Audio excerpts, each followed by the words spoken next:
यार मैंने जो चीज़ नोटिस करी है कि अमेरिकन एक्सप्रेस कार्ड ना काफ़ी जगह एक्सेप्ट नहीं करते, मतलब इतना पॉपुलर कंपनी है तो ऐसा क्यों होता है कि वो काफ़ी जगह एक्सेप्टेबल नहीं होता। पहली बात तो बाहर का है, इंडिया का नहीं है, तो बाहर तो हर जगह ही एक्सेप्ट होता है, बट डिफरेंट इसलिए है बाहर से क्योंकि जिसके साथ हम सर्विस दे रहे हैं, जिस मर्चेंट के साथ दे रहे हैं, तो हमारे साथ उनका सब कुछ बॉन्ड होता है कि जैसे हम अपने कस्टमर को और कैसे स्कैम प्रूफ रख सकते हैं, तो हमें मर्चेंट से भी सपोर्ट चाहिए। जितना हम दे रहे हैं उनको सपोर्ट, उतना हमें भी चाहिए। तो यहाँ पे जो छोटे छोटे ब्रांड्स होते हैं या कुछ है, तो उस पर इसलिए नहीं चलेगा क्योंकि वो हमें इतना सपोर्ट नहीं कर पाएंगे कि हम अपने क्लाइंटेज को या क्लाइंट हमारे जो हैं कस्टमर्स हैं उनको उतना फुल प्रूफ रख सकें। तो इसलिए हर मर्चेंट नहीं एक्सेप्ट कर पाता। जनरली ना लोगों का एक कॉन्सेप्शन है कि एमएक्स में ट्रांजैक्शन फीस बहुत ज़्यादा लगती है। सपोज़ कि मैं इंडिया से बाहर ट्रैवल कर रहा हूँ और मैंने वहाँ पे अपना क्रेडिट कार्ड यूज़ करा, तो उसमें मेरे को जो ट्रांजैक्शन फ़ीस देनी पड़ेगी वो बहुत ज़्यादा होती है कंपैरेटिवली अदर क्रेडिट कार्ड जो कंपनीज़ हैं। यार ऐसा नहीं है कि बहुत ज़्यादा होती है, नॉमिनल फ़ीस होती है। अगर मैं भी यहाँ से बैठ के यूएस से फ़ोन मंगवा रहा हूँ या मैं कुछ ऑर्डर कर रहा हूँ या मैं बाहर जाके यूज़ कर रहा हूँ, तो दे यू गॉट अ सेक्शन की इंटरनेशनल चार्जेस करने का अलाउ करना पड़ता है आपको, बैंक की सेटिंग में होता है ऐप में।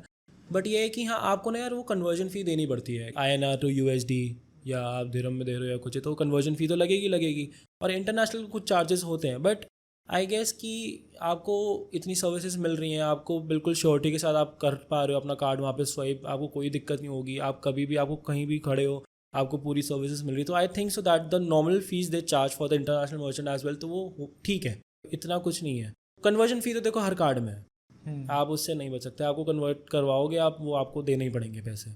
और आप वहाँ जाके क्रेडिट कार्ड यूज़ करो, that is a additional point. तो आई थिंक सो कि जो कन्वर्जन फ़ी और जो ट्रांजैक्शन फ़ी है इतनी ज़्यादा नहीं है, नॉमिनल है। एक बार आप यूज़ करके देखो, आपको पता चलेगा। थोड़ी वेरी करती होगी बैंक टू बैंक, बट इतनी नहीं है। यार अभी आप जैसे बता रहे थे कि आप जो कार्ड यूज़ करते हो पर्सनली ट्रैवल कार्ड, तो उसका साल का कितना फीस जाती है, कुछ उसके बारे में बताओ। इसमें भी दो चीज़ें हैं यार कि आप कैसे ज्वाइन कर रहे हो। अगर आप रेफरल के थ्रू ज्वाइन कर रहे हो तो you will get the first year of, and second year से आपकी एनुअल फीस लगती है। रेफरल इज कि अगर किसी के पास जैसे कार्ड मेरे है पास तो। कार्ड है और मैं आपको रेफर कर दूँ, तो okay. I will get some points, you will also get some points. Additionally आपको फर्स्ट ईयर की जो एनुअल फी है वो वेव ऑफ हो जाएगी। अब वो डिपेंड करता है कार्ड टू कार्ड। ट्रैवल वाला है तो उसमें आपका 5000 है fees yearly, and which is a good thing. अगर मेरे को फ्री में बाद में जो मेरे को पॉइंट्स मिल रहे हैं और मेरे को स्टे मिल रहा है, अपने घर वालों को लेके जा रहा हूँ या कुछ, और 5000 फीस मिल रही है, वो हर चीज़ के लिए कि मेरी सिक्योरिटी के लिए, मेरे किसी स्कैम से बचने के लिए, तो दैट इज़ ओके। जैसे ऐसा भी होता है कि अगर आप एनुअली सर्टेन अमाउंट आप स्पेंड करते हो तो आपकी जो एनुअल फीस होती है वो वेव ऑफ हो जाती है, तो एमएक्स में ऐसा है। MX में है, अगर आप कार्ड अप्लाई करोगे बिना किसी रेफरल के, पहले टाइम में आपको बोल दिया जाएगा कि आप इतना स्पेंड करो, there certain amount, I guess 1.5 या 3 या 4 लाख, तो आपकी पहले एनुअल फीस माफ़ हो जाएगी, which is 5000। And I think सो अगर आप क्रेडिट कार्ड यूज़ कर रहे हो तो आपके यूजेज के हिसाब से, अगर आप बुकिंग्स कर रहे हो वगैरह, तो इतना नॉमिनल है और वो अपने आप हो जाता है। हो हाँ, जाता। और प्लस आपको एडिशनल पॉइंट्स मिल जाते हैं साथ में। आपकी इतनी वेव ऑफ तो हो गई, साथ में आपने इतना स्पेंडिंग खर्च कर लिया तो उसके आपको पॉइंट्स मिल रहे हैं, दैट इज़ गुड। यार एक ना एक बहुत ही एक सिली डाउट है, मेरा नहीं मतलब काफ़ी सारे लोगों का होता है। वो ऐसा होता है कि जो आपके पॉइंट्स बनते हैं तो उनसे भी आप अपनी एनुअल फीस वेव ऑफ करा सकते हो, तो ऐसा कुछ होता है क्या। फर्स्ट ईयर का तो मुझे पता है कि अगर आप इतना आप स्पेंडिंग कर रहे हो उस कार्ड पे, फॉर एग्जांपल 3 लाख है, 3 लाख आपने पूरे साल भर में खर्च कर लिए, तो आपकी एनुअल फीस वैसे ही माफ है यार, तो कुछ इतना है नहीं। यार श्रेय भाई मेरे को ये बताओ कि जो क्रीमी लेयर है, जो रिच लोग हैं और सेलिब्रिटीज़ हैं, ये लोग एमएक्स को क्यों इतना प्रेफर करते हैं। यार जितना मुझे पता है, पहली बात तो इनकम जैसी बढ़ेगी आपका क्रेडिट कार्ड का लेवल बढ़ेगा, तो वहाँ पे अब डिफरेंट कार्ड्स की लीग आ जाती है। तो वहाँ पे होती है आपके पास स्पेंडिंग लिमिट नहीं है, you will get x number of spending power. जैसे हमारे पास है, हर क्रेडिट कार्ड की एक लिमिट है, but the time you reach up to a very entrepreneurship या बिजनेस क्लास, या आप एक्टर हो या कोई हो, तो आपके पैटर्न्स ऐसे होते हैं कि आपको स्पेंडिंग पावर के ऊपर जाना पड़ता है। तो वहाँ पे कार्ड्स आ जाते हैं जिनकी लिमिट ही नहीं है। अच्छा। हाँ, तो वहाँ लिमिट ही नहीं है कार्ड्स की। एंड जैसे ही आप MX का नाम लेते हैं, सबसे पहले मेरे दिमाग में आता है कि सेंस ऑफ सिक्योरिटी, कि यार मुझे पता है मेरे पैसे गलत जगह नहीं चले जाएंगे, क्योंकि हमारे पास तो लिमिट है, हमारे कार्ड्स में इतनी लिमिट आप यूज़ कर सकते हो। बट जिनके पास लिमिट ही नहीं है, आप उनका सोचो, ठीक है। तो सेंस ऑफ सिक्योरिटी होनी बहुत ज़रूरी है। यार ऐसे कौन से कार्ड्स हैं जिसमें लिमिट नहीं होती है।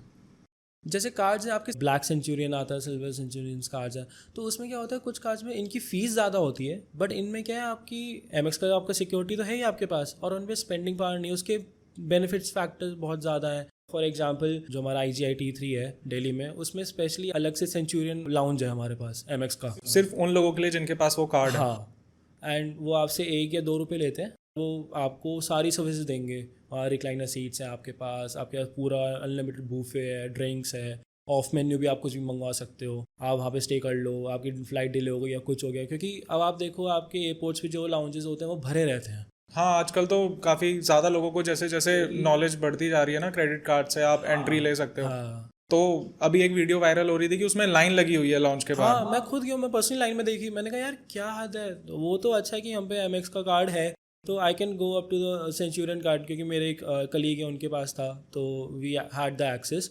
And when I entered the lounge and it was like oh भाई, अच्छा है मेरी फ्लाइट डिले हो गई। मैं आराम से बैठा हूँ, खाना पीना आ रहा है, एनीथिंग यू वांट सब मिलेगा वहाँ, और कोई फीस नहीं है उसकी, कोई, it comes with the benefits of the card. So yeah it's a good thing. And I personally I really like the sound of the metal card. वो सेंचुरियन कार्ड आपका मेटल का होता है। अच्छा। When you click it on the table और on the hard surface ना, the sound it creates the metal, ओ हो। यार ये मैंने चीज़ पहली बार सुनी है कि कोई ऐसा कह रहा है कि कार्ड फेंक के मारो तो उसमें की आवाज़ बड़ी प्यारी है। नॉट फेंक के मारो, मैं नहीं बोलूँगा अपनी पर्सनल चीज़ फेंक के मारो, बट ये है कि हाँ, अगर आप किसी मेटल सरफेस से या आयरन से उसको टच कराओगे, या क्योंकि ये वो प्योर मेटल कार्ड है, वो आपके प्लास्टिक कार्ड्स की तरह नहीं होगा। सिंस वो फीस ले रहा है ना, और वो उसके प्रीमियमनेस दे रहा है वो। सेंचुरियन कार्ड की जो आप बता रहे हो उसकी फीस कितनी जाती है? जो मैंने सुनी है यार, वो 85 to 110 मैंने सुनी है कि 85,000 पर ईयर उसकी फीस है, क्योंकि यार that card holds a premiumness of it self. फिर उसके बेनिफिट्स भी हो गए। फिर मैं तो अगर ट्रैवल की कह रहा हूँ कि मुझे फ्री ऑफ पॉइंट्स मिल रहे हैं ट्रैवल के, तो वहाँ बहुत अलग अलग चीज़ हो जाती हैं। वहाँ आपके बेसिक ऊबर के भी हो जाएंगे, आपके ट्रैवल के भी हैं, आपके फ़्लाइट्स के भी हैं, आपकी बहुत सारी चीज़ें। तो बट वही है कि जैसे ही आप लेवल अप करते जाओगे, फीस बढ़ती जाएगी, पॉइंट्स बढ़ते जाएंगे। सेंचुरियन कार्ड की कोई लिमिट नहीं है स्पेंड करने कुछ की? कार्ड्स हैं, जैसे अब मैंने पढ़ा था, मैंने खुद पढ़ा था, मैंने तो देखा नहीं है, एक ब्लैक कार्ड आता है MX का, I don't know what name it is, but the thing is कि उसकी कोई स्पेंडिंग पावर नहीं है, एंड बहुत रेयर लोगों के पास है वो। ओके। हाँ, तो if you go to the website and you'll check out, you will see that card, but वो बहुत कम लोगों को मिलता है। इंडिया में लोग ये कार्ड होल्ड करते हैं? May be, I don't know, करते होंगे, व्हाई नॉट। तो भाई अगर जैसे ये कार्ड है कि आपके पास कोई भी लिमिट नहीं है स्पेंड करने की, आप कितना भी स्पेंड कर सकते हो, तो इसमें स्कैम के चांसेस नहीं है? सपोज कि ये कार्ड किसी गलत पर्सन के हाथ में लग गया। यार है, ऐसे सिनेरियोज हैं, बट द थिंग इज़ कि अब आपको पता है आपके वॉलेट में आपके पास ऐसा कार्ड है जिसकी कोई लिमिट नहीं है, तो आप उसको ऐसे ही नहीं रखोगे। वो फिर एक खुली तिजोरी है चोर के लिए। सेंस ऑफ सिक्योरिटी आपकी खुद की बढ़ जाती है कि नहीं भाई, I have to be very responsible of my cards and my personal things.